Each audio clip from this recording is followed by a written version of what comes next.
Have you shanked a lot of forehands lately?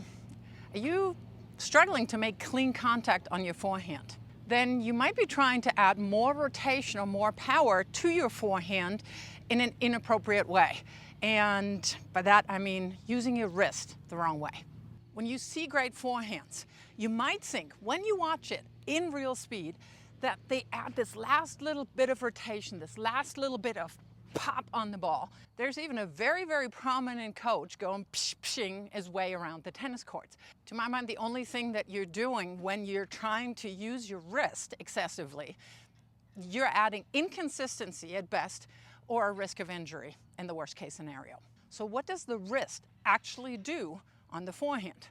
So we're going to look at Andrei Rublev's forehand, and thank you to Slow Mo Tennis here for letting me use the footage here. So this is where it gets crucial. This position here, every single good forehand gets into this position. That is the lock-in position, and that is the butt cap pointing at the incoming ball. And that is the end of the loading of the preparation, basically. From here on out, the player will accelerate forward and now look at this angle here. This angle will not change at contact. So the player will remain locked in that leverage. And then we're seeing the ball leave the racket. And you're still seeing that the wrist has not moved. Same angle here. The wrist has not done anything at all. And now you're seeing the wrist roll over. But see how far gone the ball already is. So there is no wrist movement from the lock-in position to contact and longer in the swing phase. The time that the ball is actually on the strings, actually making contact with your strings, is a few milliseconds. We're talking thousands of a second. So to deliberately try to move your wrist that fast, you won't be able to do that. So to me, a drill where you're working on this is more harmful than helpful. Because number one, you're not doing this at point of contact. Number two, when you're hitting the ball, there's also a forward component. Yes, there is an up component, but it's not completely vertical. What you want to work on instead is to make sure that you hit a really crucial component of every single good forehand, and that is the lock-in position.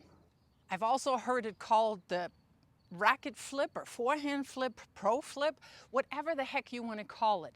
The lock-in position occurs when the butt of the racket points to the incoming ball.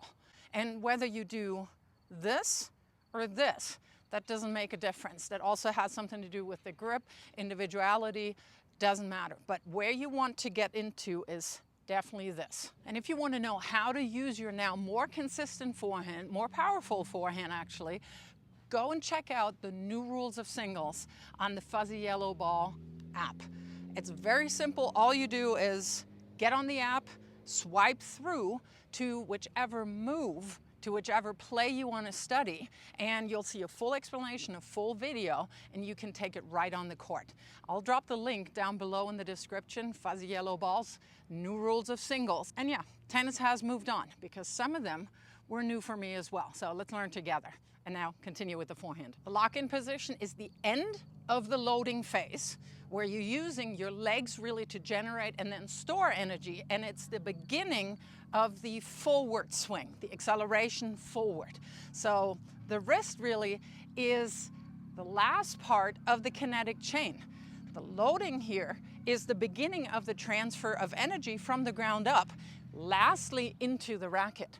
So if you didn't put in the energy with your legs, you can't really create it with your wrist. And lastly, the lock-in position links the rotation of your trunk and your shoulders, because this shape here, that is your leverage.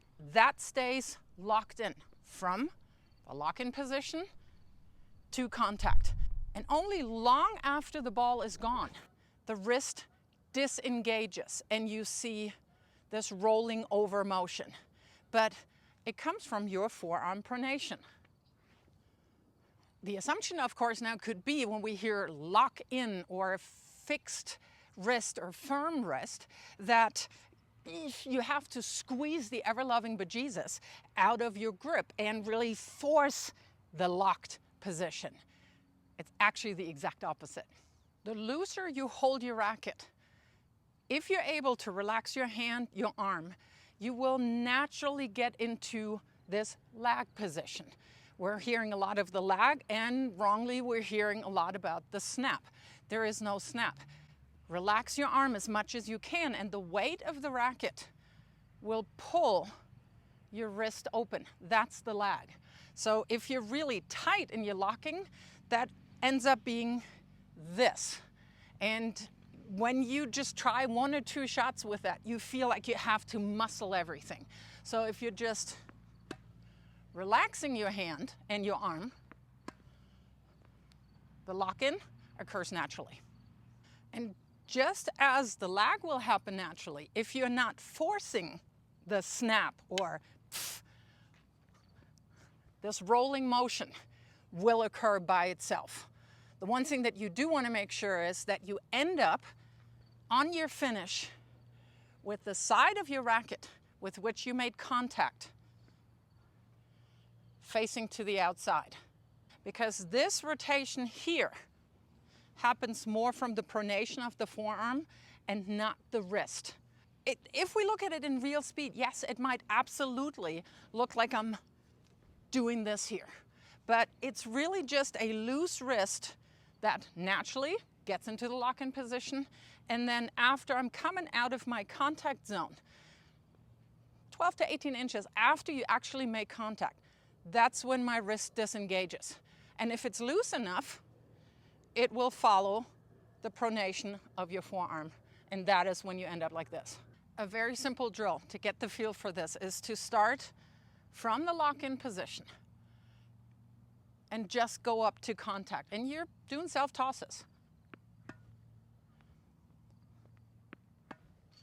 And you see that if I'm not engaging my wrist, I can't really stop at the contact point. I'm actually continuing a little bit more through my contact zone. And that's exactly what you want. My wrist there is not doing anything, but I'm also not squeezing it to death. And then you gradually extend from contact, from lock-in to finish. That's it. And then, of course, go to your full motion, your full swing.